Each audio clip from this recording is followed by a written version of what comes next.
Hi, എല്ലാവർക്കും നമസ്കാരം. ഞാൻ doctor Binu Shankar, natural healing centre, Koyilandy, Kozhikode. ഇന്ന് പ്രാണായാമത്തിന് യോഗയിലുള്ള പ്രാധാന്യം എന്താണ് എന്ന കാര്യത്തെക്കുറിച്ചാണ്. നമുക്ക് ഇന്നൊരു പ്രാണായാമം പഠിക്കുക കൂടി ചെയ്യാം. അതുകൊണ്ടാണ് ഞാൻ ഇന്നൊരു ഔട്ട്ഡോറിൽ ഇങ്ങനെ ഒരു പുഴയുടെ തീരത്തെല്ലാം വന്ന് ഇരിക്കാൻ തീരുമാനിച്ചത്. അതുകൊണ്ട് തന്നെ അപ്പോൾ നമുക്ക് ഇന്ന് സഹജ പ്രാണായാമമാണ് നമ്മൾ പഠിക്കാൻ പോകുന്നത്. നമുക്കറിയാം, ഭക്ഷണമില്ലെങ്കിലും വെള്ളമില്ലെങ്കിലും നമുക്ക് ഒരു 3-4 ദിവസമെല്ലാം പിടിച്ചു വെക്കാം, അപകടമൊന്നും വരില്ല. പക്ഷേ ശ്വസനം ചെയ്യാതെ എത്ര സമയം നമുക്ക് പറ്റും? അതൊരു വലിയൊരു വിഷയമാണ്, നമ്മളൊരിക്കലും ചിന്തിക്കാത്തൊരു കാര്യമാണ്. കാരണം നമ്മുടെ ശരീരത്തിൽ ഏതാണ്ട് 68.70% ഓക്സിജനാണ്. അപ്പോൾ ആ ഓക്സിജൻ 24 അത് പ്രാണവായു നമുക്ക് സ്വീകരിച്ചു കൊണ്ടാണ് നമ്മൾ ജീവൻ നിലനിർത്തുന്നത്. അതുകൊണ്ട് തന്നെയാണ് യോഗയിൽ ഏറ്റവും കൂടുതൽ ശ്വസനക്രിയകൾക്കും പ്രാണായാമങ്ങൾക്കൊക്കെ പ്രാധാന്യം വന്നത്. കാരണം ഭക്ഷണത്തെക്കാളും വെള്ളത്തെക്കാളും ഇമ്പോർട്ടൻ്റ് എന്താണ്? ശ്വസനം തന്നെയാണ്, ശുദ്ധവായു തന്നെയാണ് എന്നുള്ള യാഥാർത്ഥ്യം മനസ്സിലാക്കുക.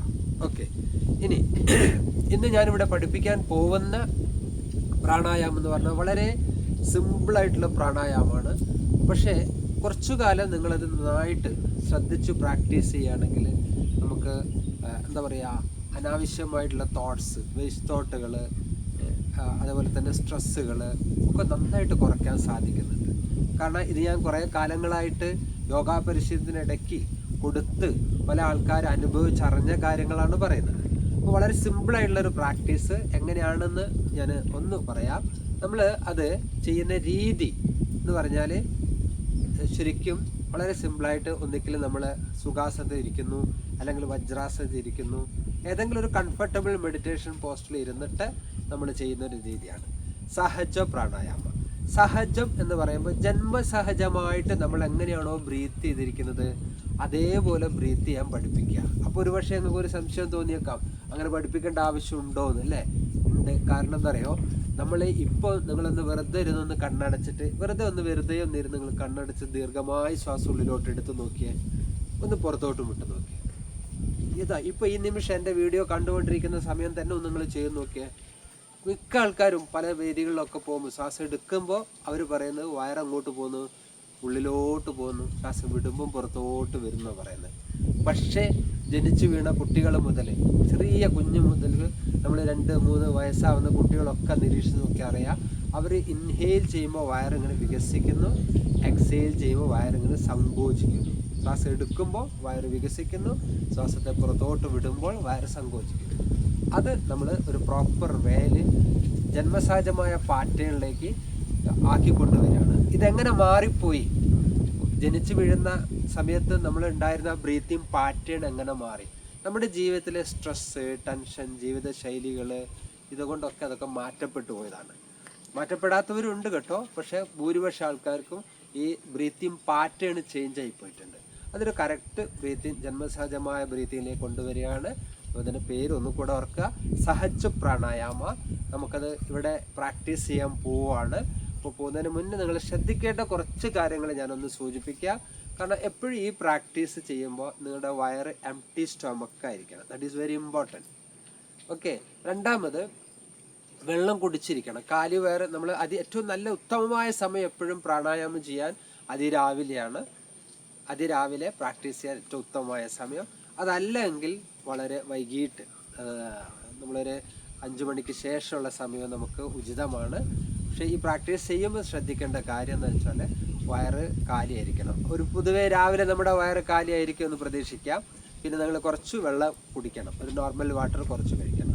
അതേസമയം ഈവനിങ്ങിലാകുമ്പോൾ ശ്രദ്ധിക്കണം, ഒരു 4 മണിക്കൂർ ഗ്യാപ്പ് എങ്കിലും ഭക്ഷണം കഴിച്ചിട്ടുണ്ടാവണം. അത് കുറേ നന്നായിരിക്കും. ഓക്കെ, അപ്പോൾ നമുക്ക് ഈ പ്രാക്ടീസ് എങ്ങനെയാണ് ചെയ്യുന്നതെന്നൊന്ന് നോക്കാം. നിങ്ങളെല്ലാവരും റെഡി അല്ലേ? നിങ്ങൾ എന്ത് ചെയ്യണം? ഇത് വെറുതെ കണ്ടാൽ പോരാ, കണ്ടതിന് ശേഷം എന്താണ് ഇതിൻ്റെ എങ്ങനെയാണ് ചെയ്യുന്നത് മനസ്സിലാക്കിയതിന് ശേഷം ജീവിതത്തിലേക്ക് ഈ ഒരു പ്രാക്ടീസ് കൊണ്ടുവരാൻ ശ്രമിക്കുക. Okay, thank you. ഞാനിതാ ഇപ്പം കാണിക്കാം. നട്ടെല്ല് നിവർന്നിരിക്കുക. സുഖകരമായ ഒരു മെഡിറ്റേഷൻ പോസ്റ്റിൽ നമുക്കിരിക്കാവുന്നതാണ്. വജ്രാസനത്തിലോ സുഖാസനത്തിലോ. വജ്രാസനം എന്ന് പറയുമ്പോൾ ഇപ്പോൾ ഇവിടെ ഇരിക്കുന്ന പോലെ കാലുകൾ പിന്നിലോട്ട് മടക്കിയിരിക്കുന്നു. സുഖാസനം എന്ന് പറയുമ്പോൾ നമ്മൾ സാധാരണ നിലത്ത് ഭക്ഷണം കഴിക്കാനൊക്കെ ഇരിക്കുന്ന പോലെ ചമ്രം പടിഞ്ഞിരിക്കുന്നതിന് യോഗയിൽ സുഖാസനം എന്ന് പറയുന്നു. നമ്മളിപ്പോൾ ഇവിടെ പ്രാക്ടീസ് ചെയ്യുന്ന വജ്രാസനത്തിൽ ഇരുന്നു കൊണ്ടാണ്.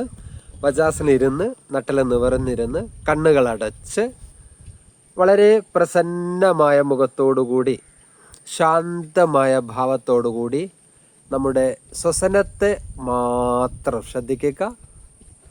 നമ്മുടെ ശ്രദ്ധ പൂർണ്ണമായും ശ്വസനത്തിലായിരിക്കട്ടെ.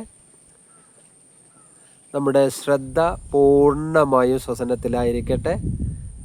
ശ്വാസത്തെ ഉള്ളിലോട്ടെടുക്കുമ്പോൾ മൂക്കിന് ഉൾഭാഗത്ത് അനുഭവപ്പെടുന്ന നേരിയ തണുപ്പിനെയും പുറത്തോട്ട് വിടുമ്പോൾ അനുഭവപ്പെടുന്ന നേരിയ ചൂടിനെയും സൂക്ഷ്മമായി ശ്രദ്ധിക്കുക. സ്വല്പനേരം നമ്മുടെ നോർമൽ ബ്രീത്തിങ് ശ്രദ്ധിച്ചിരിക്കുന്നു.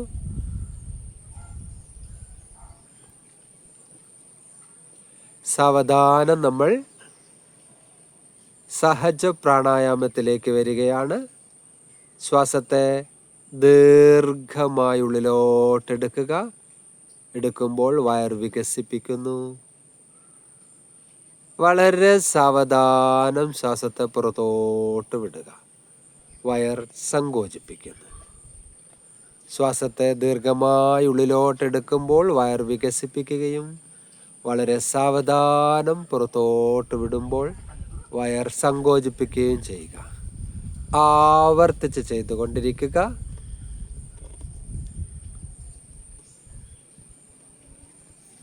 ആവർത്തിച്ച് ചെയ്തുകൊണ്ടിരിക്കുക. സ്വസ്ഥമായി ശാന്തമായി ദീർഘശ്വസനം ചെയ്തുകൊണ്ടിരിക്കുകയാണ്.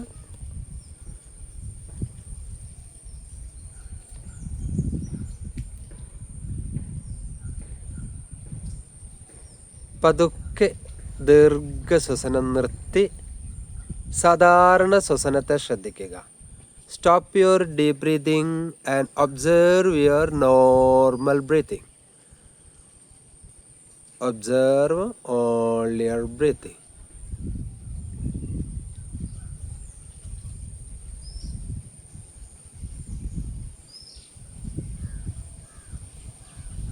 പതുക്കെ ഇരു കൈകളും കൂട്ടി ഉരശി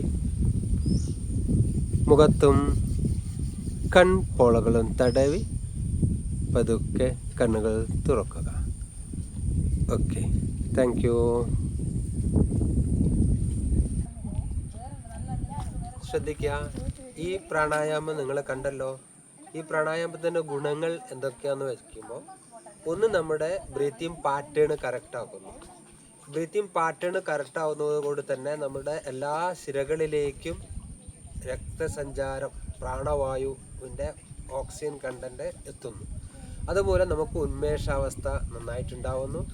തലച്ചോറിലേക്ക് വേണ്ടത്ര ഓക്സിജൻ കണ്ടന്റ് കിട്ടുന്നതിനാൽ നമുക്ക് ഓർമ്മശക്തി, ബുദ്ധിശക്തി ഇതിനൊക്കെ സഹായിക്കുന്നു. മാത്രമല്ല നമ്മുടെ രക്തത്തിലേക്ക് ഓക്സിജൻ കണ്ടന്റ് കൂടുമ്പോൾ രക്തത്തിൽ നിന്ന് പുറത്തു പോകുന്ന, രക്തവ്യവസ്ഥയിൽ നിന്ന് പുറത്തു പോകുന്ന മറ്റൊരു വസ്തു ഉണ്ട്, കാർബൺ ഡൈ ഓക്സൈഡ് അല്ലേ, അത് പുറത്തു പോകുന്നു. അങ്ങനെ കാർബൺ ഡൈ ഓക്സൈഡിനെ മാക്സിമം പുറത്തു തള്ളി ഓക്സിജനെ സ്വീകരിക്കുമ്പോൾ ബ്ലഡിൻ്റെ ഗാഢത കുറയുന്നു. ബ്ലഡിൻ്റെ ഗാഢത കുറയുന്ന സമയത്ത് ബ്ലഡിന് ഫ്ലോയിങ് കൂടുന്നു. ബ്ലഡിൻ്റെ ഫ്ലോയിങ് കൂടുന്ന സമയത്ത് കിഡ്നിക്കൊക്കെ വളരെ പെട്ടെന്ന് ഫിൽട്ടർ ചെയ്യാൻ സാധിക്കുന്നു. കിഡ്നിക്ക് ജോലിഭാരം കുറയും. ഇത് വളരെ ഇമ്പോർട്ടൻ്റ് ആയിട്ടുള്ള ഒരു പോയിൻ്റാണ് കേട്ടോ. അപ്പോൾ അതുകൊണ്ട് സ്ഥിരമായി പ്രാക്ടീസ് ചെയ്ത് ഇതിൻ്റെ അനുഭവം, നിങ്ങൾ ഈ സഹജ പ്രാണായാമത്തെ നിങ്ങൾ അനുഭവിക്കാൻ ശ്രമിക്കുക. ഓക്കെ, വീഡിയോ ഇഷ്ടമായെങ്കിൽ ലൈക്ക് ചെയ്യുക, ഷെയർ ചെയ്യുക, സബ്സ്ക്രൈബ് ചെയ്യുക. Okay, thank you.